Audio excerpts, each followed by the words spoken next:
J'espère que vous appréciez cette parabole du bon grain et de l'ivraie. Je pense que vous l'avez déjà entendue, je pense que vous la connaissez, et j'aimerais en tirer quelques enseignements pour nos vies.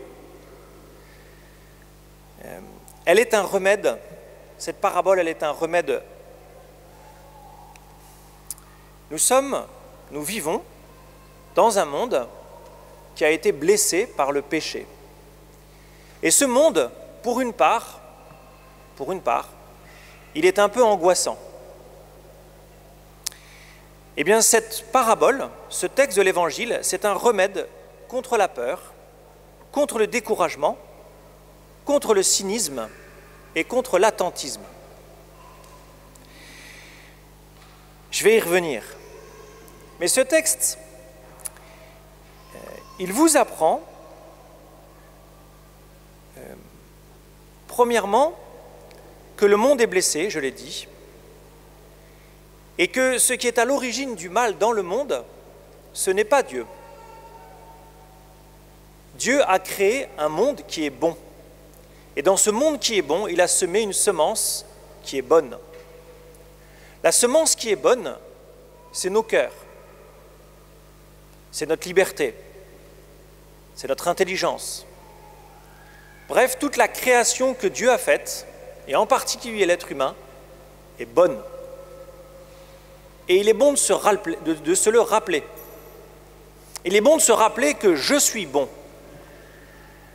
quoi qu'en pensent les autres. Et surtout, celui qui ne m'aime pas est bon.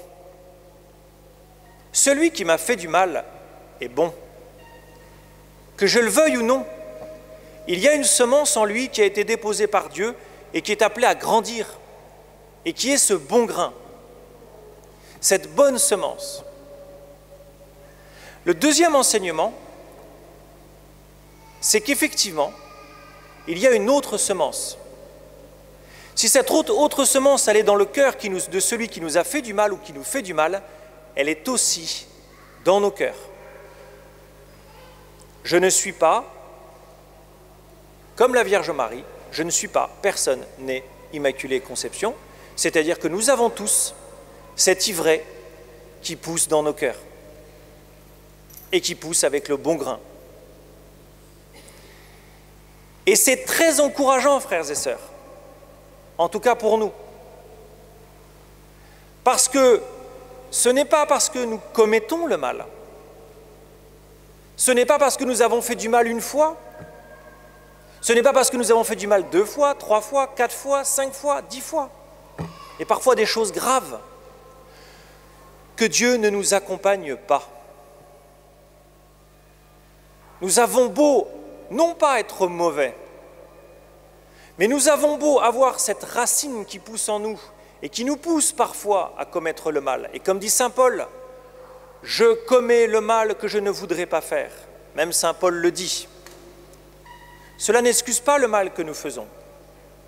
Mais cela signifie que Dieu fait avec.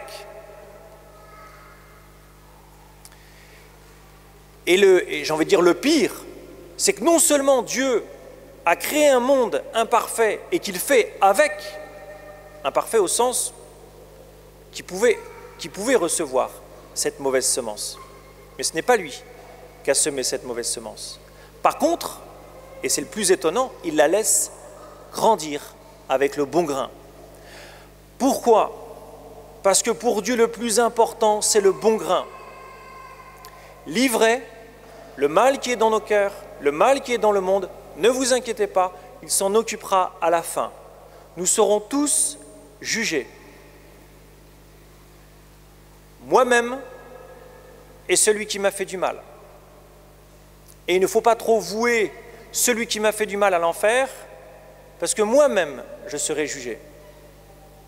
Mais ne vous inquiétez pas.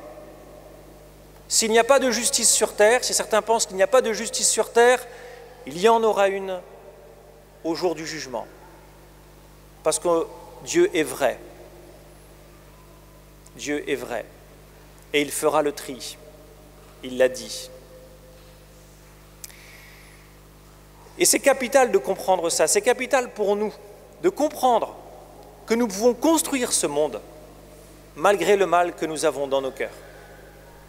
Et même plus scandaleux, même plus étonnant, Dieu nous a même confié la tâche de construire son Église. Et je vais même être encore, je trouve ça même encore plus étonnant, il m'a même demandé d'être prêtre, malgré l'ivraie que j'ai dans mon cœur. Et il vous appelle à être ses témoins, malgré l'ivraie que vous avez dans vos cœurs.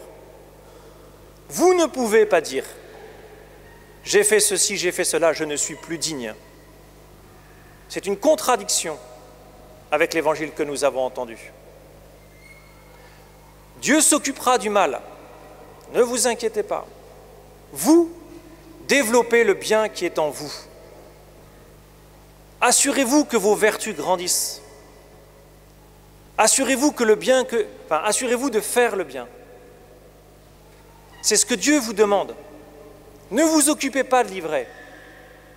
Et si vous en avez, confiez-la au Seigneur pour les baptiser dans le sacrement de la réconciliation. Le Seigneur s'occupe de l'ivraie. Vous faites le bien, vous développez vos vertus. Vous regardez-vous avec un regard bienveillant, avec vos forces, vos qualités, votre bonté, parce que vous en avez tous.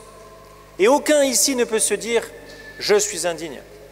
Aucun ici ne peut se dire « je ne peux pas ». Tous, le Seigneur a un projet pour vous. Et il vous demande et il vous appelle à vous engager pour ce projet, qui est que le bon grain grandisse. C'est notre mission personnelle pour chacun, mais c'est aussi notre mission dans le monde. Ainsi, Dieu sauve le monde. Mais je rappelle, Dieu sauve le monde avec nous. Dieu sauve le monde avec vous. Quand une journaliste posait la question à Mère Teresa, pose une question comme très souvent, une question un peu provocante, elle lui disait « Qu'est-ce qui ne va pas dans le monde ?» Et elle a répondu cette réponse magnifique « Vous et moi ». Qu'est-ce qui va mal dans le monde? Qu'est-ce qui va mal dans l'Église? Vous et moi. Vous avez la responsabilité de vous convertir, frères et sœurs. Vous avez la responsabilité de laisser le Christ grandir en vous. Vous avez la responsabilité de faire ce que le Christ vous demande. Vous avez la responsabilité de laisser grandir la grâce en vous. Et c'est une lourde responsabilité. Mais vous aurez toujours le secours de l'Esprit Saint. Vous aurez toujours le secours. Il vous est donné à chaque instant. Et c'est ce qu'on a entendu dans la deuxième lecture. Nous ne savons pas prier comme il faut. Pourtant, l'Esprit, même lorsque nous ne savons pas prier, prie en nous, dans des gémissements inexprimables, ineffables, incompréhensibles. Ainsi, vous n'avez pas d'excuse pour dire « je ne sais pas prier ». Et je vous invite encore et toujours à choisir et à rechoisir la prière personnelle, quotidienne. Même si vous ne savez pas quoi dire, rappelez-vous cette formule de Paul, l'Esprit, je vais relire, l'Esprit lui-même intercède pour nous par des gémissements inexprimables. Que lorsque vous priez, vous soyez, comme on dit, sec, sans parole, sans conviction. Redites-vous cette parole. L'Esprit intercède pour moi par des gémissements inexprimables.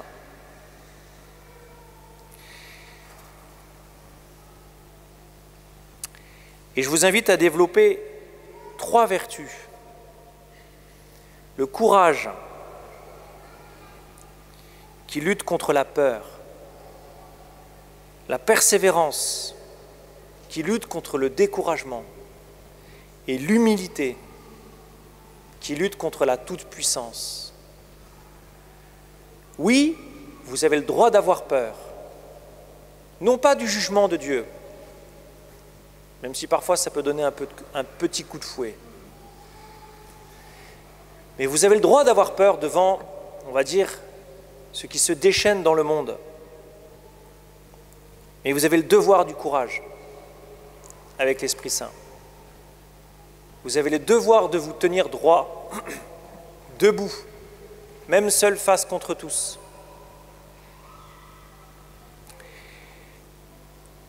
Vous pouvez vous décourager. Et il y a beaucoup de motifs de découragement. Commencez par nos propres vies. Mais le Seigneur vous donne la persévérance. Saint Paul le dit et le redit. Soyez persévérants. Cela signifie, frères et sœurs, que lorsque nous sommes abattus, il y a un avenir. Il y a encore un avenir. Il y a encore un avenir pour vous. Même quand votre vie vous semble dans une impasse, persévérez. Demandez au Seigneur sa grâce pour persévérer. Parce que Dieu a encore des choses à vous dire et à vous faire vivre. L'humilité, parce que nous pouvons croire que la solution est à notre portée, que la lutte, que l'éradication du mal est à notre portée. Faux. Ça a conduit à des génocides. Parce que bien souvent, quand vous voulez éradiquer le mal par vos propres mains, vous finissez par tuer l'auteur du mal. C'est beaucoup plus simple. C'est-à-dire tuer votre voisin. Faux. Ce n'est pas la solution que Dieu choisit. Dieu a choisi de laisser grandir l'ivraie parce qu'il veut absolument que le bon grain grandisse.